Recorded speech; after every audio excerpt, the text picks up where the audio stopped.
హ్రీంకారాసనగద్భిదానలసికాం సౌః క్లీం కళాం బిభ్రతీం సౌవర్ణాంబరధారిణీం వరసుదాధౌతాం త్రినేత్రోజ్వలాం వందే పుస్తకభాషమంకుశధరాం స్రగ్భూషితాముజ్వలాం త్వాం గౌరీం త్రిపురాం పరాత్పరకలాం శ్రీచక్రసంచారిణీం. ఓం శ్రీ బెజవాడ కనకదుర్గాదేవ్యై నమః. శ్రీ దుర్గామల్లేశ్వరాభ్యాం నమః. ఓం శ్రీ గురుభ్యో నమః.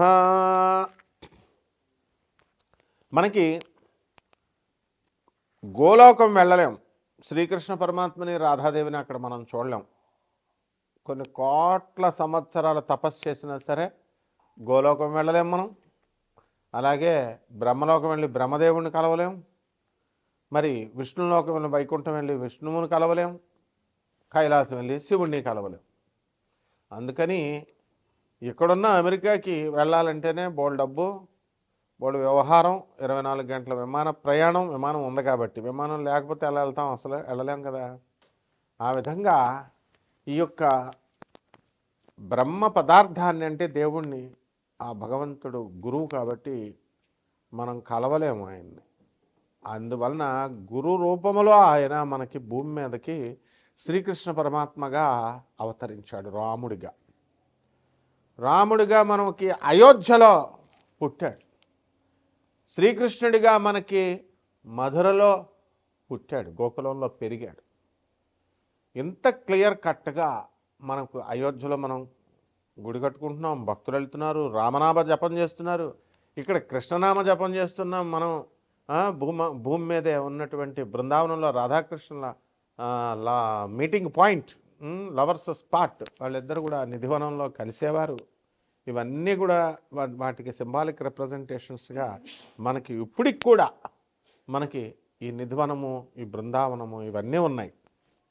మరి చక్కగా అసలు భగవంతుణ్ణి మనం కలవలేము కాబట్టే ఆయన మన మీద ఎంతో కరుణతో భూలోకానికి వచ్చి రాముడిగా కృష్ణుడిగా మనకి బోధించి, ఇలా మానవుడు ఇలా బ్రతకాలని రాముడిగా చూపించి వెళ్తే మనమేం చేస్తున్నామండి? మనము పనికిమాలిన కథలు చెప్తున్నారు. మైథలాజికల్ స్టోరీస్ అంటాడు ఒకడు. రామాయణం అది కావ్యం ఎవరో రాసేశారు, వాల్మీకి రాశాడు.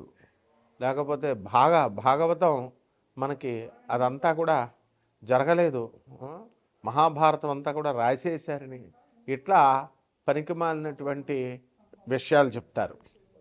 మరి అటువంటి స్వామివారు సాక్షాత్తు మనల్ని జ్ఞానబోధ చేయడానికి భూమి మీదకి వస్తే మైథలాజికల్ స్టోరీ అంటున్నాము. రాముణ్ణే, కృష్ణుడి యొక్క అస్తిత్వాన్నే ప్రశ్నించే విధంగా మరి ఆ కావ్యమే తప్పు, ఆ కావ్యమే రామాయణ కావ్యమే మైథలాజికల్ స్టోరీ, అది పురాణాలన్నీ కల్పితాలంటే రాముడు కృష్ణుడు కల్పితాలనా? మరి ఏమైపోయారు? మరి ఇక్కడ మనకి కృష్ణుడు పుట్టాడు కదా, మరి మధురలో రాముడు పుట్టాడు అయోధ్యలో. మరి ఇవన్నీ ఎందుకు చేస్తున్నాం మనం? అంత రామనామ మంత్రం కొన్ని వేల సంవత్సరాల నుంచి రామమంత్రాన్ని జపం చేస్తున్నాం. కొన్ని లక్షల సంవత్సరాల నుంచి తారక మంత్రం మనం జపం చేస్తున్నాం.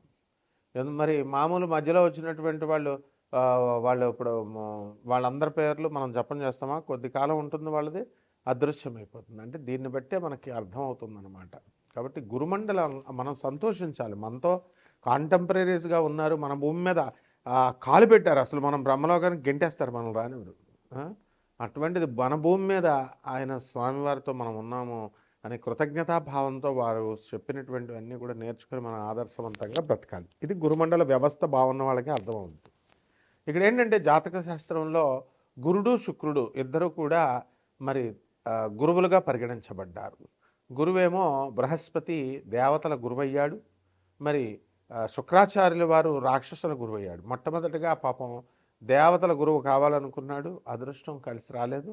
అందువలన ఆయన్ని రాక్షసుల గురువు కావాల్సి వచ్చింది. ఆ రాక్షసుల గురువు అయినప్పటికీ కూడా ఆ రాక్షసుల యొక్క క్షేమాన్ని ఆయన కోరి ఎంత ప్రతి క్షణం కూడా ఆయన మంచిగా చెప్తున్నప్పటికీ కూడా వీళ్ళు వినకుండా ఆయన్ని ఎదిరించడం, ఆయన చెప్పిన మాట వినకుండా వాళ్ళు పతనమైపోవడం, ఈ లాస్ట్కి మన యొక్క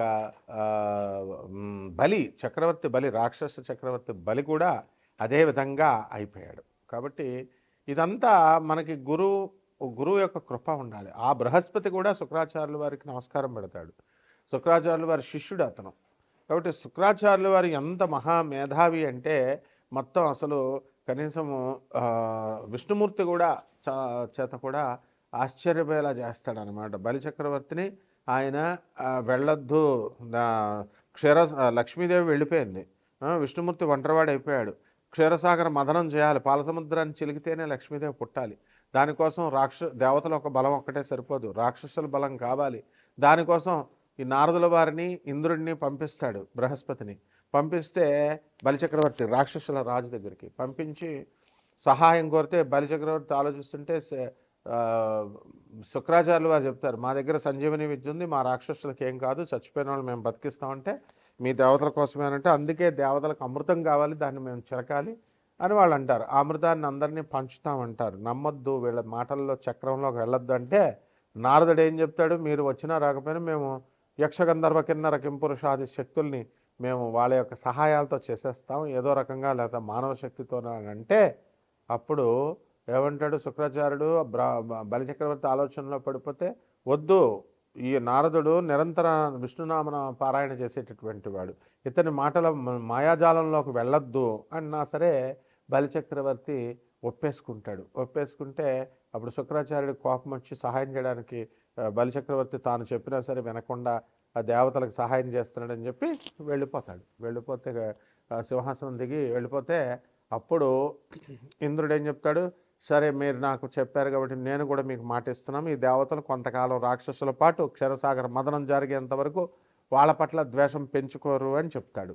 చెప్పిన తర్వాత ఈ యొక్క నారదుల వారు అందరూ సంతోషించి వెళ్ళిపోతుంటే అప్పుడు విష్ణుమూర్తి దగ్గరికి వెళ్ళి విజయం సాధించామని చెబితే విష్ణువు ఎంత కరుణామయుడో చూడండి. ఆయన ఏమంటాడు, శుక్రాచార్యుల వారి గురువుని ఎదిరించాడు బలిచక్రవర్తి, అందువలన గురువుని ఎదిరించిన తర్వాత ఇంక నువ్వు అది సక్సెస్ కాదు, నేను అసలు ఈ క్షీరసాగర మదనం చేయగలను చేయలేను, అది సక్సెస్ అవుతుందో అవ్వలేదో, అవాంతరాలు వస్తాయి. గురువు ముందు బలిచక్రవర్తి శుక్రాచార్యుని ప్రసన్నం చేసుకోవాలా, శరణ వేడాలి, అప్పుడు మాత్రమే మీకు వస్తుంది అని చెప్తాడు.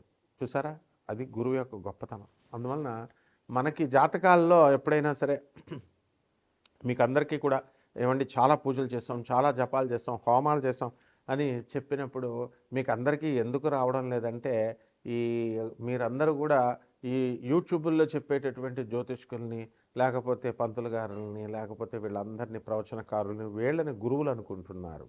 వీళ్ళ గురువులు ఎన్నటికీ కాలేరు. మరి ఎవర్రా అంటే జగద్గురువు ఆదిశంకరాచార్యులు వారు, రామానుజాచార్యులు వారు, మధ్వాచార్యులు వారు, అలాగే స్వామి వివేకానందుడు ఆదిశంకరాచార్యుల వారు. మరి వీళ్ళందరూ కృష్ణం వందే జగద్గురుం శ్రీకృష్ణుడు, దత్తాత్రేయుడు, దక్షిణామూర్తి, వీళ్ళు ఎప్పుడైనా మూఢనమ్మకాలు పెంచారా మీకు? పెంచలేదు. ఎప్పుడైనా సరే మిమ్మల్ని ఈ దీపం ఇటు పెట్టండి, దేవుడే పెట్టండి, భక్తుడే పెట్టండి అని చెప్పారా? నైవేద్యాలు ఎన్ని రకాలు పెట్టండి, ఈ ముహూర్తం సూర్యోదయం లోపల అయిపోయేలాగా పూజ చేసేయండి, అప్పుడు మీకు వచ్చేస్తాయి, అసలు పూజ చేసేయండి మీకు అన్నీ కూడా లాభాలు వచ్చేస్తాయి అని ఎప్పుడైనా బోధించారా వాళ్ళు?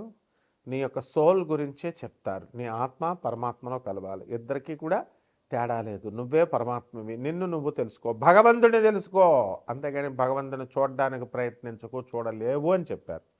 మరి అందువల్లనే ఇవన్నీ కల్పితాలు కాదు, వేదఘోష అంతా కూడా శాశ్వతమైనటువంటిది, స్వయంజనితమైనటువంటిది. కాబట్టి ఇది తెలుసుకున్నప్పుడే మీకు పూజలు ఎన్ని పూజలు చేసినా ఎన్ని నోములు చేసినా సక్సెస్ అవుతాయి. కాబట్టి మీ యొక్క ద్వాదశ రాశుల వారి మీద కూడా ఈ యొక్క గురు యొక్క శుక్ర యొక్క ప్రభావము ఎలా ఉంటుందో మనం చెప్దాం. మరి ఇటువంటి జ్ఞానం కావాలి మీకు, జాతకాల్లో మీకు కలిసి రావట్లేదంటే మీ పర్సనల్ చార్ట్ని చూడాల్సినటువంటి అవసరం ఉంటుంది.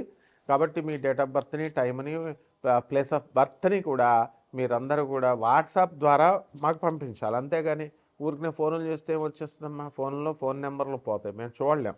అప్పుడు మాకు ఖాళీ ఉన్నప్పుడు మేము చేయగలుగుతాము.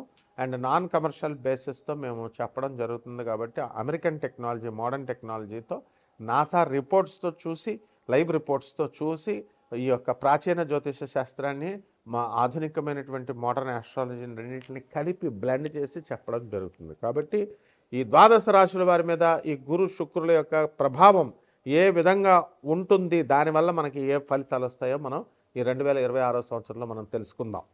కన్యారాశి ఈ కన్యా రాశి వారికి అందరికీ కూడా మనకి భార్యాభర్తల మధ్య కొట్లాటలు, ఫైటింగ్లు ఇవన్నీ కూడా ఎన్నో సంవత్సరాలుగా జరుగుతున్నాయి. అవన్నీ కూడా మనకి 2026వ సంవత్సరానికి అంతమైపోవడానికి అవకాశాలు ఎక్కువగా కనబడుతున్నాయి. 2025లో ఎండింగ్‌లోకి వచ్చేసరికి కాస్త తగ్గిపోవడం అనేటటువంటివి జరిగినాయి. అలాగే ఆదాయాలు మనం కనుక చూసుకున్నట్లయితే ఈ యొక్క కన్యా రాశి వారికి చాలామందికి మాకు ఉద్యోగాలు రాలేదండి అని చాలామంది బాధపడుతూ ఉన్నారు. అటువంటి వాళ్ళందరూ కూడా మనకి ఉద్యోగాలు అనేటటువంటివి ఇప్పుడు రావడం జరుగుతాయి, ఆదాయాలు పెరగడం జరుగుతాయి. ఇక ఇతర దేశాలలో ఉద్యోగాలు కోల్పోయినటువంటి వాళ్ళు ఎవరైతే ఉన్నారో అటువంటి వాళ్ళంతా కూడా ఉద్యోగాలు మళ్ళీ తెచ్చుకోగలుగుతారు. రిసెషన్ టైంలో కూడా మీకు ఉద్యోగాలు రావడం అనేటటువంటివి జరుగుతాయి.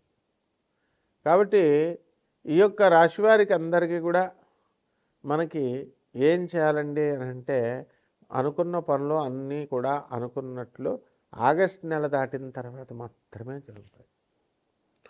కాబట్టి ఈ భార్యాభర్తల మధ్య కాకుండా ప్రేమికుల మధ్య కూడా కొంచెం అండర్స్టాండింగ్స్ లోపాలు రావడానికి అవకాశాలు ఉన్నాయి. అంతేకాదు సప్తమంలో ఉన్నటువంటి ఈ యొక్క శని వక్రించి ఉండడం, మరి దానివల్ల జీవిత భాగస్వాములు, వ్యాపార భాగస్వాముల మధ్య కూడా కొట్లాటలు, కొంచెం మిస్అండర్స్టాండింగ్స్ రావడం అనేటటువంటివి జరుగుతాయి. మీడియా రంగంలో ఉన్నటువంటి వారికి అందరికీ కూడా మీకు ప్రమోషన్స్ రావడానికి అవకాశాలు ఉన్నాయి. ప్రైవేటు రంగాల్లో ఉద్యోగాలు చేస్తున్నటువంటి వాళ్ళకి వాళ్ళ యాజమాన్యాలు వీళ్ళని గుర్తించి కొంచెం ప్రోత్సహించడం అనేటటువంటివి జరుగుతాయి. ఇక ఈ రాశి వారికి మనకి ఈ కోర్టుల్లో కేసులు వేసుకున్నటువంటి వాళ్ళు ఉంటారు. ఆ కోర్టు ప్రాబ్లమ్స్ అన్నీ ఒక విధంగా సాల్వ్ అవ్వడానికి మనకి అవకాశాలు వస్తూ ఉంటాయి. అలాగే కాంప్రమైజింగ్ అవ్వేటటువంటి సిచ్యువేషన్స్ మనకు కనబడతా ఉంటాయి. కాబట్టి ఈ రాశి వారికి అందరికీ కూడా మనం ఏం చేయాలి అని అంటే దూరపు ప్రయాణాలు చేయాలని ఉంటుంది. దూర ప్రయాణాలు చేస్తారు. అలాగే కొత్త కొత్త వ్యాపారాలు ప్రారంభించాలని అధికంగా మీరు అనుకోవడము, ఆ విధంగా కొత్త కొత్త వ్యాపారాలు మీరు స్టార్ట్ చేయడం అనేటటువంటివి జరుగుతాయి. కాబట్టి ఈ రాశి వారికి అందరికీ కూడా మనం అనుకున్న పనులు అనుకున్నట్లు సాధిస్తూ ముందుకు వెళ్తారు. విద్యార్థుల దగ్గరికి వచ్చేసరికి చదువులో కాస్త వెనకపడడము అనేటటువంటివి జరుగుతాయి. అలాగే క్యాంపస్ ఇంటర్వ్యూలు, సెలక్షన్స్లో కూడా వీళ్ళు ఉద్యోగాలు, కొత్త ఉద్యోగాలు సాధించడం జరుగుతుంది. అలాగే మీ పిల్లలు అమెరికా నుంచి మీకు డబ్బులు పంపడము, ఆ డబ్బులతో మీరు ఇక్కడ స్థలం కొనడము, దాని మీద కన్స్ట్రక్షన్స్ కంపెనీలు పెట్టాలి లేకపోతే కట్టాలి అని ఏదో ఒక ప్రయత్నాలు మీరు చేయడం అనేటటువంటివి జరుగుతాయి. కాబట్టి ఈ రకంగా మనము ఈ కన్యా రాశి వారంతా కూడా కొద్ది కొద్దిగా అభివృద్ధి చెందడానికి అధికంగా అవకాశాలు ఉంటాయి. ఇక పరిహారాల దగ్గరికి వచ్చేసరికి కన్యా రాశి వారికి మనకి ఈ యొక్క శని జపం చేసుకోండి, శని స్తోత్రాలు చదవండి, శనికి కిలోంపావు నల్ల నువ్వుల్ని, నల్లని వస్త్రాలను ఇచ్చి పేద బ్రాహ్మణులకి శనివారం నాడు ఉదయం 8 గంటలకు దానం చేసుకోండి. శ్రీ వెంకటేశ్వర స్వామి వారికి కానీ, ఆంజనేయ స్వామి వారికి కానీ వారి యొక్క పూజలు చేసుకోండి, మంత్రజపం చేసుకోండి. ఈ రకంగా వీళ్ళు చేసుకున్న తర్వాత బ్రహ్మాండంగా మీకు వండడం అనేటటువంటివి జరుగుతాయి. తులసమ్మ వారికి కూడా పూజలు చేసుకోండి. బ్రహ్మాండంగా ఉండదు. శుభమస్తు.